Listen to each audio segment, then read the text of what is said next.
Good morning, friends. It's B2. Welcome to another very exciting episode of Conflict of Nations. I know it's been forever since I've done a video on this, but let me explain. Let me explain you something. Like, my internet is garbage, son. It's garbage. And I can't really play the first player shooters or anything that requires like an instant connection because I'm on a satellite connection now. Which means I've returned back to the classics that I kind of started my channel on. And some of you guys will be stoked about that because we haven't done episodes of Conflict of Nations in a while. And I forgot how much I've enjoyed this game. So just before we dive into it, I want to set the picture up of what this game is and what this game isn't. This game isn't fast-paced. If you're looking for a shoot 'em up, bang, bang, click a button, make an explosion, don't play this game. If you're looking for something that's complete strategy and technique and requires teamwork and multiplayer co-op on a campaign versus other multiple online players, as well as an AI that's intelligent and has stealth and all kinds of crazy stuff to come at you, then this is your game. If you need a game that you want to go to sleep at 10 o'clock and wake up at 7 a.m. and still have something to come back to, this is your game. It's hard to take a player out and march through his territory in 2 or 3 days if they even have a moderate defense set up. So you can tell it's a lot of tactics and it's a lot of softening targets up over days, and it takes multiple players to wipe someone off the board. And I like that. I don't like getting up in the morning and wasting an entire day of progress. Then this is the game for you. And I'm going to show you something about that game right now as we click over in here. This is what your map looks like. Now, there's a lot of green on the map, but there's 2 different colors. That's because Algeria next to me is my ally, and I'm Morocco. And we have what's called a shared intelligence pact. And that all happens up in here in diplomacy and coalitions. So, like, let's say I jumped into this game yesterday. There are 64 human players playing on a map here. And let me see if I can get this bigger. Nope, bigger. So you can basically just see your section of the world. Now I can scroll the map down. You can see like there's just tons of nations all over, even into the U.S. and South America, back over to Africa. And most of these will be nations. So like Libya, human player. Malta, not, well, that's Greece, sorry. Greece has already taken over Malta, which is a great strategy to grab an extra couple of cities, but but you can see like they now own that, and they have a town worth 3, and I'll explain that to you real quick on how to win the game. So let's look at the coalition menu. These are not alliances. Alliances and coalitions are 2 different things in this game. An alliance is what you would join. It's larger than a coalition, and the alliance would dictate like where you go and play and what games to give you an overall alliance record. That's right. You can actually have an alliance score, and then there's all kinds of alliances in the game, and I'm going to go through that. But the coalition is only per game, so you can jump in and look and say who's near me. Let's go ahead and put this on the map. And this dude, D12 Bomber, is right next to me in Mali, and I sent him a request to join. He denied it, and then he turned around and attacked me here in Mali. But Algeria and I had also been in talks, so we joined up, and you can see Algeria's moving their troops down. I'm moving my troops down. So you highlight them, and you can see the path they're going to take and where they're going to. My little plane's going in to check for targets, so I can go and take a couple of nations. Now, what does that mean, or a couple of provinces for him? And so I'm going to show you a little bit more about the map, right? So if I zoom back in again, then you can see that's an individual province of Guelmim, and belongs to Morocco in parentheses, right? So last night, Mali had taken it, and that would have belonged to Mali. So, and I need to like set my guys. Do you see how this is smoking here? There's a morale is low. The morale has to go up in order for it to not fall into the hands of the dissidents or the rogues. So you can't just blitzkrieg through the map, or you'll turn around and a rogue nation will have started up, and they can actually spread. So like the AI is set so that if you leave a rogue nation not in check, it's going to fall into the hands. So I'm going to actually give these guys some new orders, and that's going to be get over here. So that's the guys coming down. These are, oh, that's Algeria. That's why I can't click on them. They're not even my troops, but I have troops moving down. So I'm going to let him take it, Algeria, and that's fine because we do have a shared pack. We can leapfrog over and take new territories. So I'm going to bring these guys, I'm going to bring them down to here.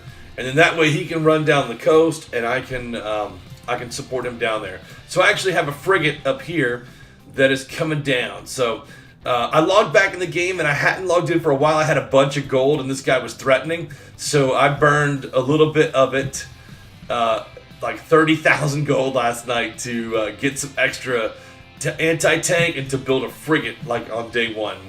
So that just goes to show you don't want to like bully people that you don't know their names because they might be returning players, right? So the game is really, really intense and it offers a lot on here. So like, let's say if I click onto my city, I've built an army base and I'm building an arms industry.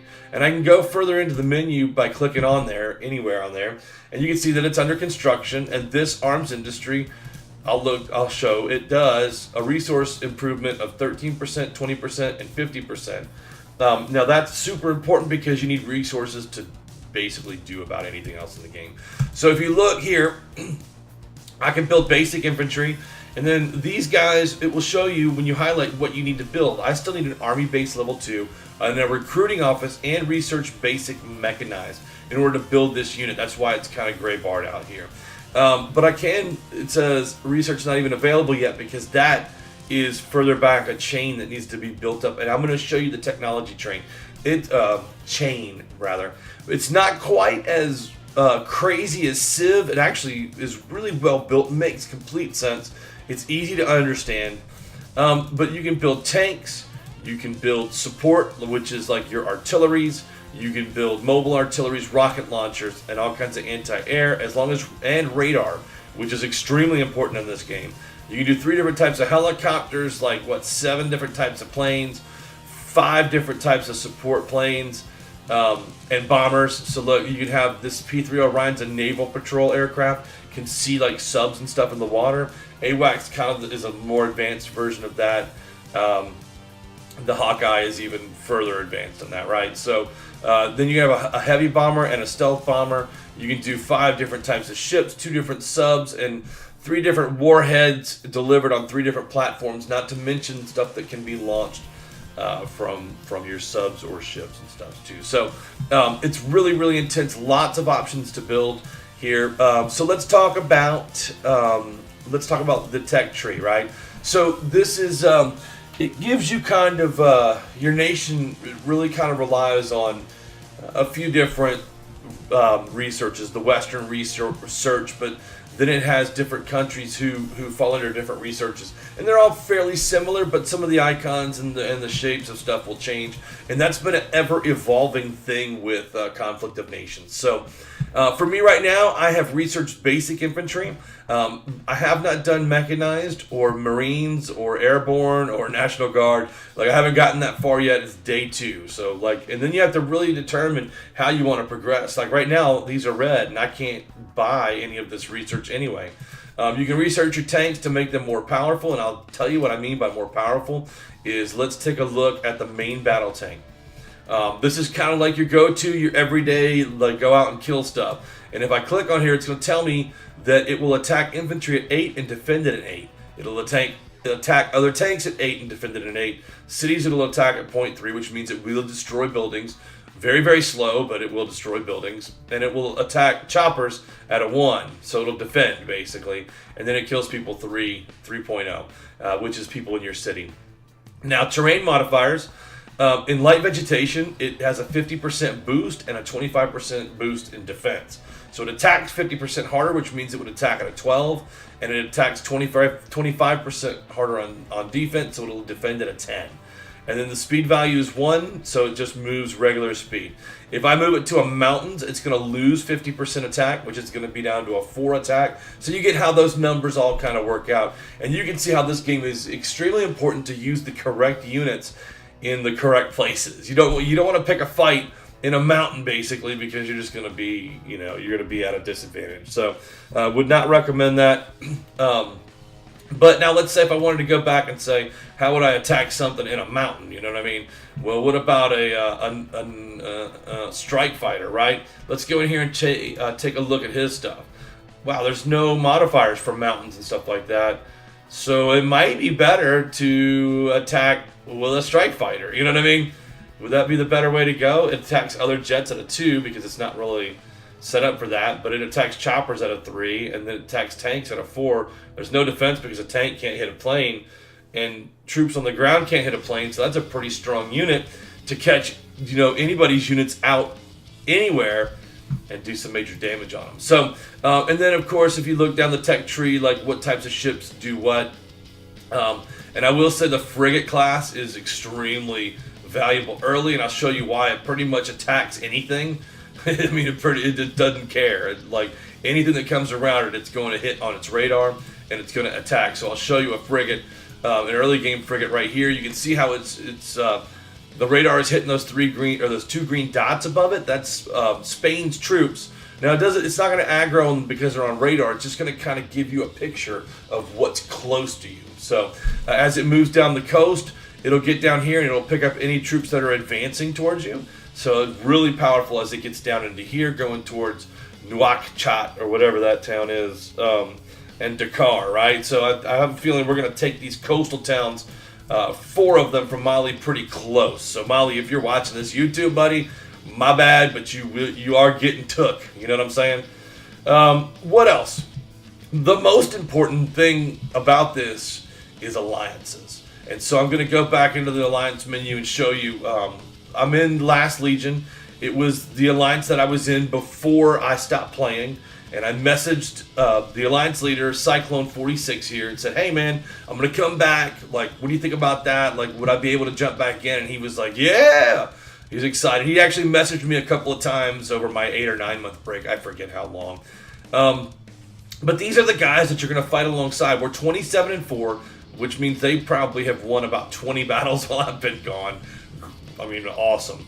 But there are so many more alliances out here, and if I click on a ranking for players, like you'll see that I'm ranked 312. I've been falling. I was like 60 or 65 before I quit.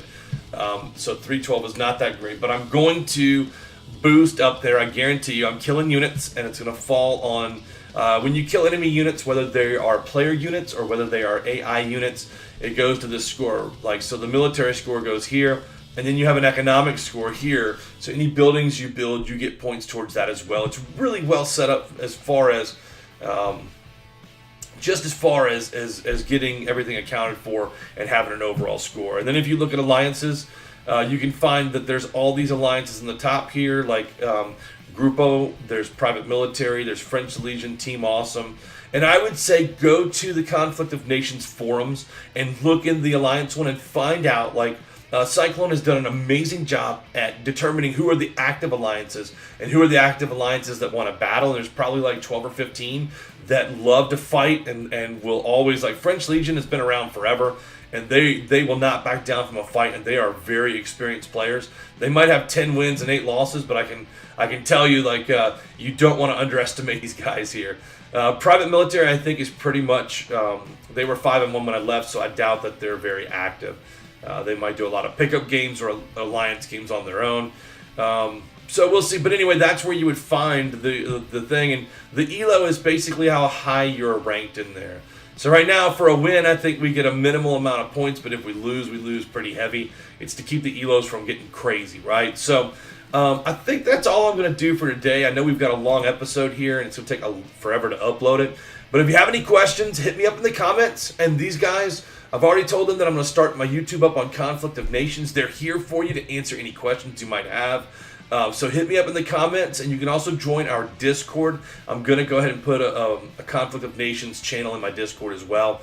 And then usually any alliance you build will do a Discord, or alliance you join will have a Discord as well. So any comments, hit me up, and I'll talk to you guys later. See you.